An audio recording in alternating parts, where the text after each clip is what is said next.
Olá, tudo bem com vocês? Sejam todos bem-vindos mais uma vez ao nosso canal. É claro, não deixe de fazer a sua inscrição e também compartilhe essa mensagem com seus amigos. Você já ouviu aquela frase que diz: texto fora de contexto é um pretexto? Quer entender melhor essa frase? Então me acompanhe. 1 Coríntios, capítulo 10, verso 12. Aquele, pois, que pensa estar em pé, veja que não caia. Quantas vezes você já ouviu este versículo? Eu já ouvi várias vezes, inclusive vários sermões a respeito deste texto. Amigo, se tem uma coisa que eu e você precisamos trabalhar bem, se chama a hermenêutica do texto. O que é isso? É a arte de interpretar uma leitura, um texto, é colocar o seu texto dentro do contexto. Infelizmente, até nós mesmo, adventistas do sétimo dia, várias vezes usamos textos fora de contextos. Quer ver um exemplo? Isaías capítulo 28, verso 10. Lá diz, é regra sobre regra, mandamento sobre mandamento, um pouco aqui e um pouco ali. Quantas vezes já não ouvimos pessoas falando que este texto é uma maneira correta de estudarmos a Bíblia? Mas quando você estuda todo o capítulo 28, você vai perceber que em momento algum ali é mencionado algum critério de interpretação dos livros sagrados da Bíblia. Porque, na realidade, o que o profeta Isaías estava falando era de líderes religiosos que diziam: não pode beber, não pode fazer isso, não pode fazer aquilo. Mas eles bebiam, eles pecavam, eles faziam as coisas erradas. E eles diziam: deve ser regra sobre regra, deve ser mandamento sobre mandamento. E como eles bebiam e cambaleavam um pouco aqui e um pouco ali. Perceberam o contexto? Quer ver um outro texto usado fora de contexto também? Todas as coisas cooperam para o bem. Ok, mas o bem de quem? Daqueles que amam a Deus. E quem ama a Deus? João capítulo 14, verso 15, o próprio Cristo disse: se me amais, guardareis os meus mandamentos. Percebem? Um texto tem que ser trabalhado dentro do seu contexto. Quando olhamos aqui 1 Coríntios capítulo 10, e esta carta foi escrita pelo apóstolo Paulo, quando ele diz, aquele que está em pé, ou aquele, pois, que pensa estar em pé, veja que não caia, tem um contexto.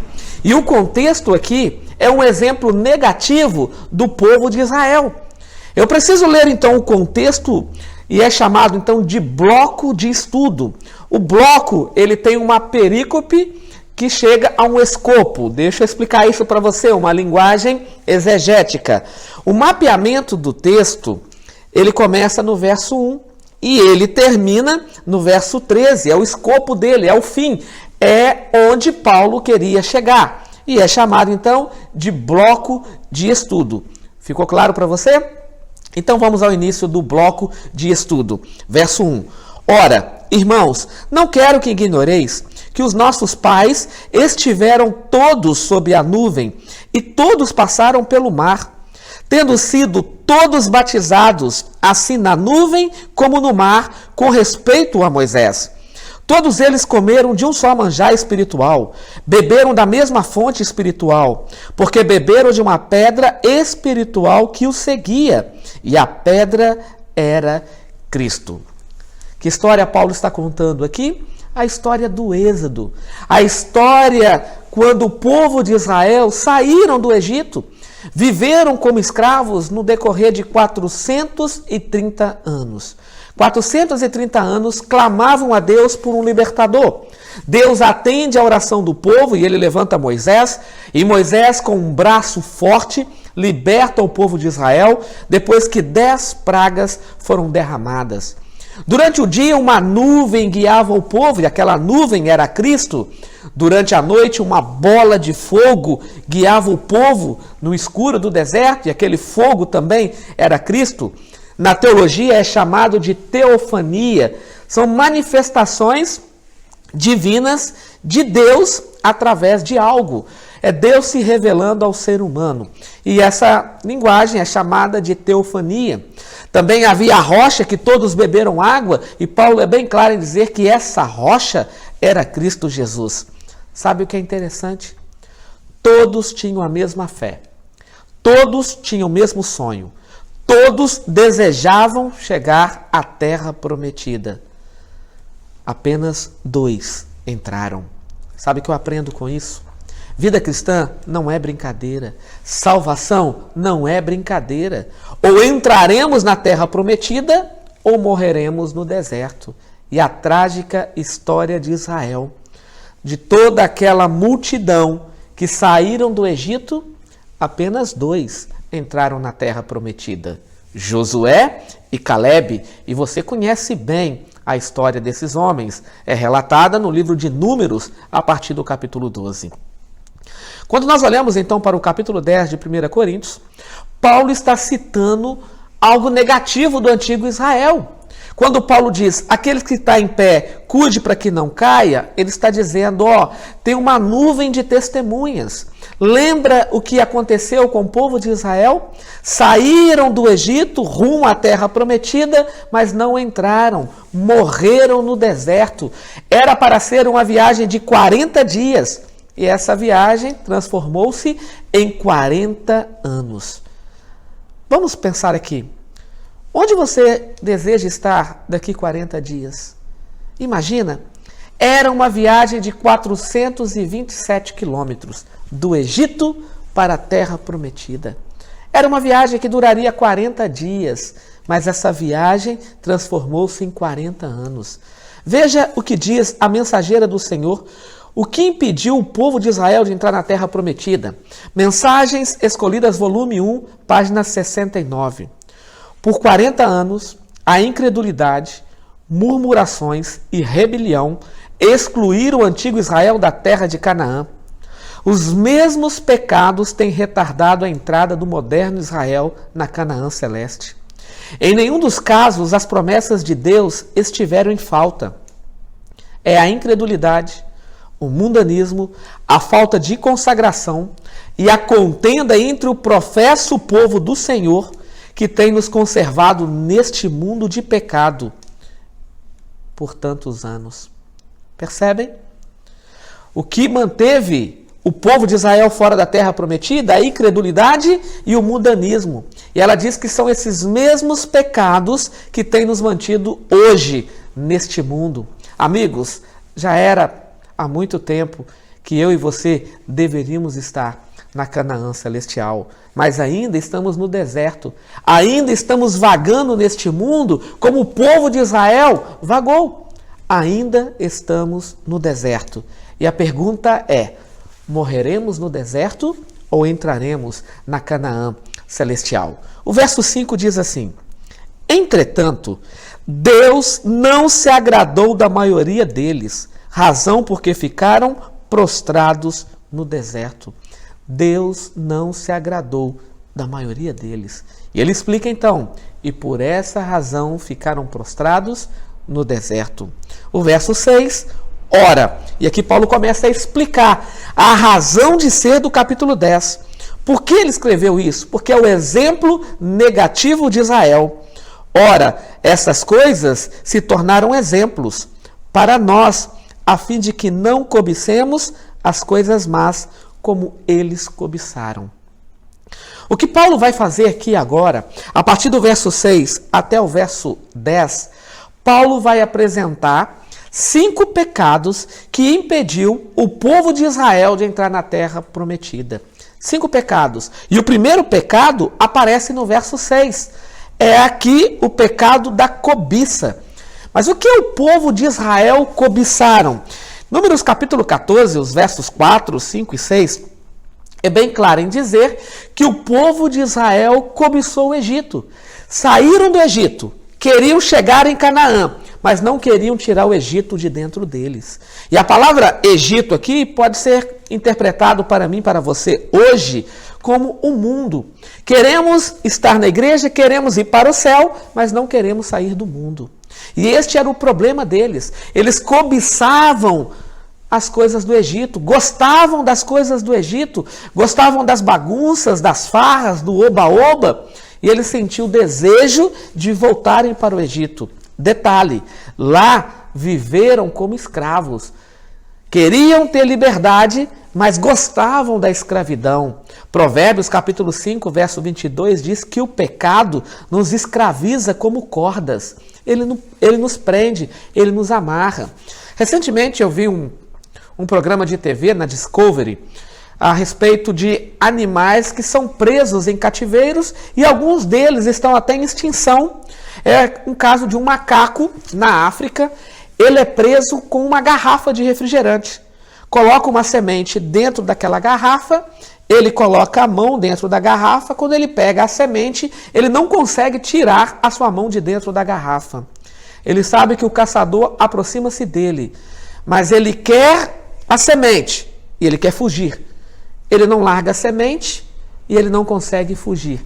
E ele é preso e logo depois ele é morto para que ali o seu couro possa ser vendido ou o seu pelo. Percebem? Muitas vezes estamos assim com o pecado. O pecado está nos matando, ele está nos consumindo, mas não temos coragem de soltá-lo. E aí Paulo é bem claro em dizer, a primeira razão que manteve o povo de Israel fora da terra prometida foi a cobiça. Cobiçavam as coisas do mundo, do Egito. Não conseguiam viver as coisas da igreja porque a influência do Egito era mais forte na mente deles. Será que não está acontecendo isso comigo e com você? Será que muitas vezes não queremos mais ir à igreja porque a influência do mundo é mais forte? Amigos, muitas vezes, para ouvir a voz de Deus, precisamos desligar os barulhos do mundo. Muitas vezes não conseguimos ouvir a voz de Deus porque o barulho do mundo é algo muito alto em nossos ouvidos. Então, para ouvir a voz de Deus, muitas vezes é necessário desligar os barulhos do mundo. O segundo pecado que impediu o povo de Israel de entrar na terra prometida. Verso 7. Não vos façais, pois, idólatras, como alguns deles, porquanto está escrito, o povo assentou-se para comer e beber e levantou-se para divertir-se. Existiam 4 deuses que assombravam o povo de Israel no passado. Baal, Moloque, Astarote e Mamon.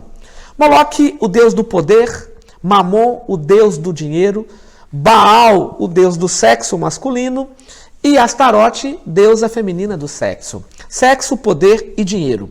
Estes eram os pecados que assombravam o povo de Israel no passado.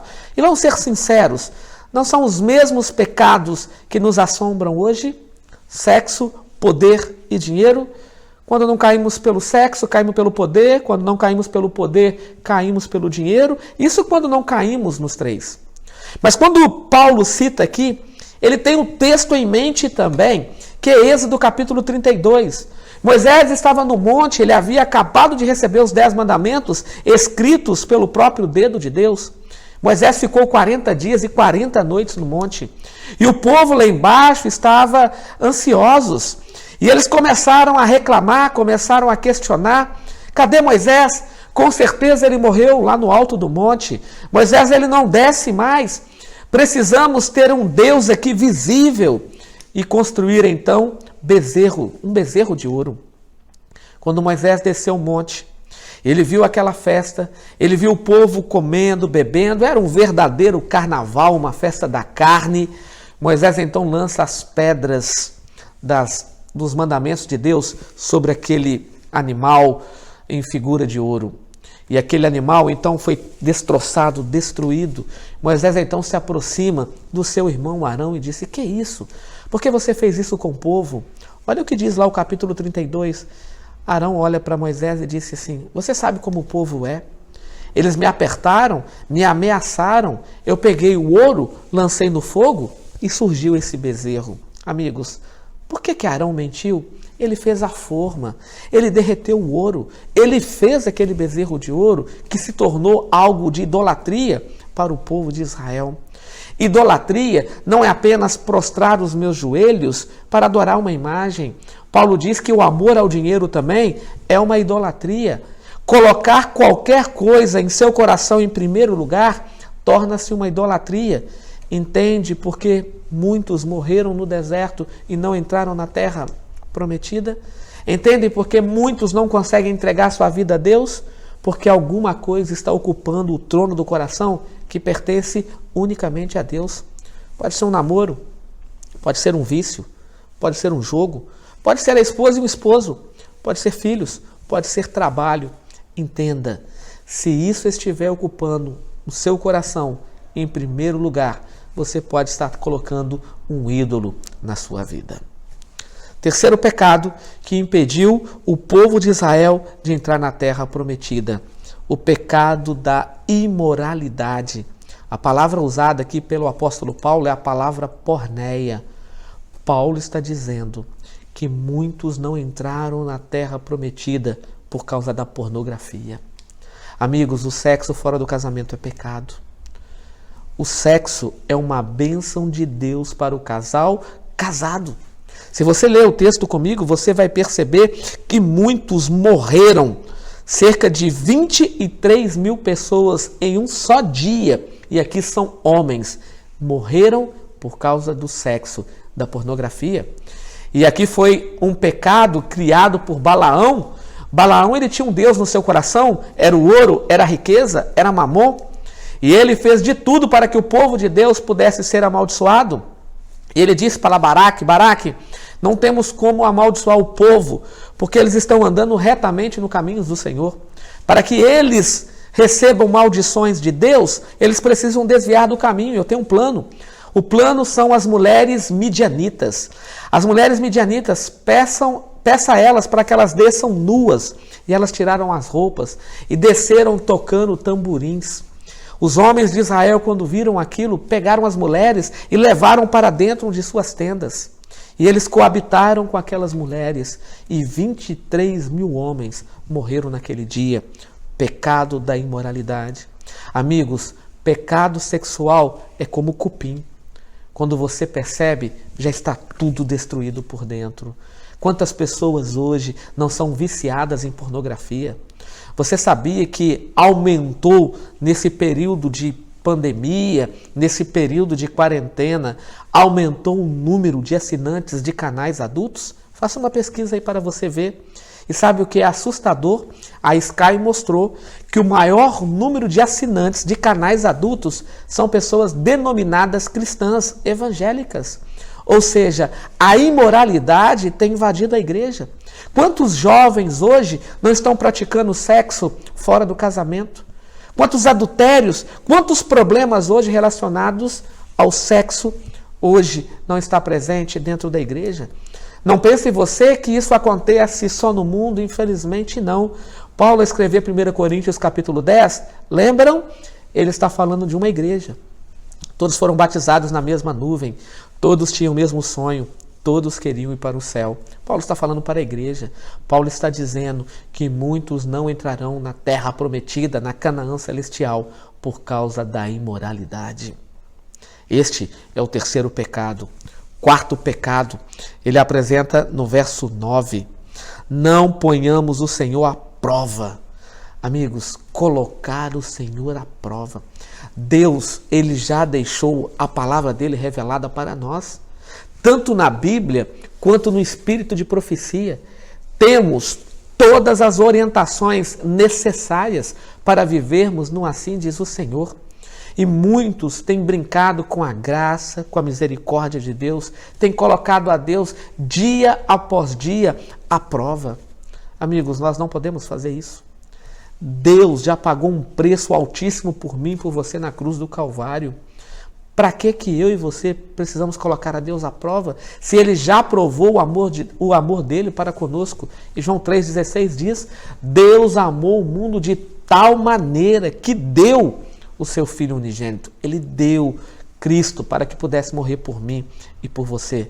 Muitos deixaram de entrar na terra prometida porque colocaram a Deus à prova, não acreditavam nas suas promessas. Deus libertou o povo de Israel com braço forte. Pediram pão, Deus deu pão. Pediram carne, Deus deu carne. Pediram água, Deus deu água. Pediram libertação, Deus libertou. Tudo que o povo pedia, Deus concedia. Que prova mais eles queriam que Deus estava com eles, que Deus estava abençoando a vida deles? Que prova mais você quer que Deus o ama? Que prova mais você quer que Deus se importa com você? Que prova mais você quer? Então, o quarto pecado que impediu o povo de Israel de entrar na terra prometida e que tem impedido muitos, hoje, muitos mesmo, de entrar na igreja e de entregar a vida a Cristo, tem sido a falta de fé, a incredulidade nas promessas de Deus. E por fim, Paulo apresenta o último pecado, nem murmureis. Essa expressão no grego, murmurar, significa apostasia. Apostasia é uma enfermidade. Apostasia significa dar as costas para Deus. Devido à incredulidade em colocar Deus à prova, o povo de Israel começaram a murmurar. E quantos de nós hoje não murmuramos? Acontece um problema de saúde, murmuramos contra Deus. E eu e você que fazemos mal, temos aí os 8 remédios que Deus deixou da natureza. Será que temos seguido? Deus deu orientação que devemos ter uma alimentação ovo-lacto-vegetariana. E aí comemos muita carne, vem um câncer. Por que Deus permitiu que eu teria câncer? Deus orientou que precisamos ter luz solar, precisamos tomar um banho de sol. E aí não temos uma vitamina D baixa no corpo, vem uma depressão. Por que Deus permitiu que eu viesse ter depressão? Precisamos tomar no máximo aí, no mínimo, 8 copos de água por dia. E aí não tomamos. E aí complicamos todos os nossos órgãos, principalmente o nosso sistema renal. Aí começamos a depender de uma máquina de hemodiálise. Por que Deus permitiu isso? Deus pede que eu e você tenhamos pelo menos 8 horas de sono, de descanso. E aí não dormimos. Aí vem o estresse, vem outros problemas. Por que Deus permitiu que isso viesse à minha vida? E aí começamos a murmurar. Trazemos consequências negativas para o nosso corpo, para a nossa vida. E Deus é o culpado. Percebem? Porque muitos deixaram de entrar na terra prometida. 5 pecados impediram Israel de entrarem na terra prometida. E agora vem o texto dentro do seu contexto. Verso 12. Aquele, pois, que pensa estar em pé, veja que não caia. Entenderam agora o contexto? Paulo está dizendo, existem aqui 5 exemplos. 5 pecados que impediram o povo de Israel de entrarem na terra prometida. Você está firme na fé? Cuidado para que você não caia nesses pecados. Porque estes pecados impediram várias pessoas de entrarem na terra prometida. Somente 2 entraram. Que eu e você possamos entender isso. E se eu falei para você que tem tido problemas com esses pecados, não seria prudente abandoná-los hoje? Senhor, tira o desejo de querer voltar para o mundo do meu coração. Senhor, me limpa da idolatria, que eu possa colocá-lo em primeiro lugar na minha vida. Senhor, retira de mim a imoralidade, Pai. Formata minha mente, cria em mim um novo coração, segundo o teu coração. Senhor, me dê forças para que eu possa ter fé nas suas promessas. E por fim, não permitas que eu vire as minhas costas para ti, Senhor. Eu quero andar retamente em seus caminhos. É o seu desejo? Sim? Amém? Que Deus te abençoe. Então ore comigo. Senhor Deus e Pai, obrigado por meditarmos na tua palavra. Obrigado por entendermos as tuas promessas. Obrigado porque ao lermos o capítulo 10 de 1 Coríntios, entendemos porque muitos não entraram na terra prometida. Infelizmente, esses mesmos pecados têm impedido de muitos de entregarem a vida a Ti. Então lave-nos com Teu sangue, purifica-nos e prepare-nos para as mansões celestiais. Pois Te pedimos essas bênçãos, no nome de Jesus. Amém. Amigo, que Deus te abençoe e até o próximo vídeo. Forte abraço.